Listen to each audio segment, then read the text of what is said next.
విద్యార్థుల జీవితాలతో ప్రైవేటు కాలేజీలు ఆటలాడొద్దన్నారు రేవంత్ రెడ్డి. విడతల వారీగా ఫీజు బకాయిలు చెల్లిస్తామని చెప్పారు.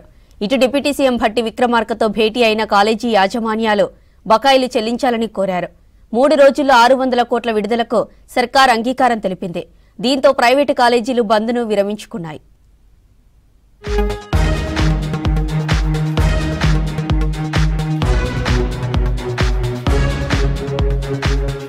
డిప్యూటీ సీఎం భట్టి విక్రమార్కతో ప్రైవేటు కాలేజీ యాజమాన్యాలు జరిపిన చర్చలు సఫలమయ్యాయి. 3 రోజుల్లో 600 కోట్ల విడుదలకు ప్రభుత్వం హామీ ఇచ్చింది. దీంతో బంద్ను విరమిస్తున్నట్లు కాలేజీ యాజమాన్యాలు ప్రకటించాయి. రేపటితో ప్రైవేటు కాలేజీలు తెరుచుకోనున్నాయి. ప్రైవేటు కాలేజీలు మొత్తం 1500 కోట్ల బకాయిలు చెల్లించాలని కోరాయని, ఇప్పటికే 600 కోట్లు విడుదల చేశామని, మరో 600 కోట్లు 3 రోజుల్లో చెల్లిస్తామని చెప్పారు. మిగిలిన 300 కోట్లు త్వరలోనే క్లియర్ చేస్తామన్నారు భట్టి విక్రమార్క. కళాశాల యాజమాన్యాలు ముఖ్యంగా వారి అసోసియేషన్ ఫాతి సంబంధించి వారందరితో కూర్చొని వారికి గతంలో చెప్పినట్టు 1200 కోట్లకు సంబంధించి 600 కోట్లు గతం రిలీజ్ చేశాం. ఇంకో 600 కోట్లు రిలీజ్ చేయమని అడిగారు. ఈ నెలలో దానికి సంబంధించి వెంటనే 2-3 రోజుల్లో వాటి పరిష్కారం చేస్తాం.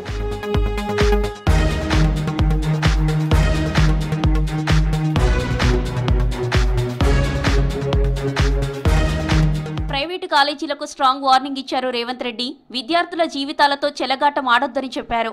విద్యార్థుల పట్ల ఓవర్ యాక్షన్ చేస్తే సహించేది లేదన్నారు. విడతల వారీగా బకాయిలు చెల్లిస్తామని చెప్పారు. విద్యార్థులను ఇబ్బంది పెడితే మాకేం చేయాలో తెలుసునన్నారు రేవంత్ రెడ్డి. దాని మీద కూడా చర్యలు తీసుకుందాము. నేను ఆ కళాశాల యజమానులను, మీరు వ్యాపారం చేసుకుంటారు, మీరేం సేవ చేస్తలేరు, మీ వ్యాపారంలో మీరు ఎంత సంపాదించారు, మీరు ఎట్లా సంపాదించుకుంటున్నారు, ఏమేం జరిగింది అనేది అందరికీ తెలుసు. సహకరించాల్సిన మీరు ఈ రకమైన వితండవాదంతో బంద్ పెడితే ఇప్పుడు ఫీజులు అడగరా? ఇప్పుడు బంద్ పెడితే పిల్లలకు విద్య దూరం అవుతుంది. పిల్లల జీవితాలతోని చెలగాటాలు ఆడొద్దని నేను యజమానులకు చెప్తున్నా. విడతల వారీగా మీ ఫీజులు చెల్లించే బాధ్యత మేము తీసుకుంటాము. పిల్లల్ని వెనక్కి తిప్పితే ఏమవుతుందో నాకు తెలుసు, వెనక్కి ఎట్లా తిప్పొచ్చు. నేనేందంటే ప్రభుత్వాన్ని నడుపుతున్నా కాబట్టి ఆ ప్రయత్నం చేస్తలేను. పిల్లల చదువులకు ఆటంకం కలిగిస్తే యజమానులైనా ఉండొచ్చు, రాజకీయ పార్టీలైనా ఉండొచ్చు, ఎవరైనా కఠినంగా వ్యవహరిస్తాము. ఉన్నత విద్యా సంస్థల సమైక్య ఆధ్వర్యంలో ఈ నెల 8న ఎల్వీ స్టేడియంలో నిర్వహించ తలపెట్టిన స్వాంతన మహాసభకు ప్రభుత్వం అనుమతి నిరాకరించింది. సరూర్ నగర్, ఉప్పల్, పరేడ్ గ్రౌండ్ మైదానాల్లోనూ సభలకు అనుమతి నిరాకరించగా ఈ మేరకు హైదరాబాద్ పోలీస్ కమిషనర్ కార్యాలయం ప్రకటన విడుదల చేసింది.